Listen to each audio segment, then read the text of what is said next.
দীর্ঘ 12 বছরের দাম্পত্যে নেই সুখ। নিজের স্ত্রীকে কাঠগড়ায় দাঁড় করালেন অভিনেতা ঋষি কৌশিক। একটি ভিডিও শেয়ার করে নাম উল্লেখ না করে যে ছেলেমেয়ের গল্প জানালেন তিনি, তাতে কারোর বুঝতে দেরি হয়নি যে অভিনেতা নিজের স্ত্রী দেবযানীকেই কাঠগড়ায় দাঁড় করিয়েছেন। কে দেবযানী? দেবযানীর সঙ্গে কিভাবে আলাপ?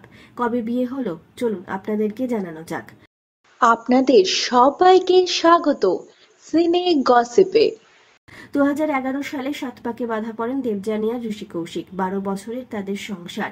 নামজাদা তথ্য প্রযুক্তি সংস্থায় কর্মরত দেবযানী, এর পাশাপাশি ওয়েস্ট বেঙ্গল উইমেন কাউন্সিলের সদস্য তিনি। অভিনয়ও করেছেন দেবযানী অনেক জায়গায়। ঋষি কৌশিক আসামের ছেলে, আসামের তেজপুরে ছেলে তিনি। ঋষি কৌশিকের আসল নাম কামাখ্যা কিঙ্কর কৌশিক, ডাকনাম ঋষি। তেজপুরে একাডেমিক, তারপরে গৌহাটি বিশ্ববিদ্যালয় থেকে স্নাতক ডিগ্রি অর্জন করেছেন অভিনেতা।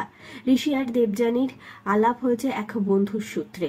তারপরে তাদের ভালোবাসা, তারপরে নিজেদের বিয়ের সিদ্ধান্ত নেন তারা বলে জানা যায়। পেশায় ইঞ্জিনিয়ার দেবযানীর বাড়ির তরফ থেকে ঋষিকে প্রথমে খানিক মেনে নিতে আপত্তিই করেছিলেন তারা, তবে পরবর্তীকালে ঋষিকে মেনে নেন তারা। ঋষি আর দেবযানীর 12 বছরের দাম্পত্যে সুখ ছিল না, এরকমই বোঝা যাচ্ছে অভিনেতার করা একাধিক পোস্টের মারফত। জানা যাচ্ছে এখন আর এক বাড়িতে থাকছেন না তারা, তবে এখনই বিচ্ছেদের কথা দুজনের মধ্যে কেউই জানাননি। কৌশিকের এই ভিডিও প্রকাশ্যে আসার পর অনেকে অভিযোগ শোনার পর প্রশ্ন তুলছেন অভিনেতার দিকে। কেন 12 বছর তিনি চুপ ছিলেন? কেন এতদিন কোনো অভিযোগ জানাননি তিনি?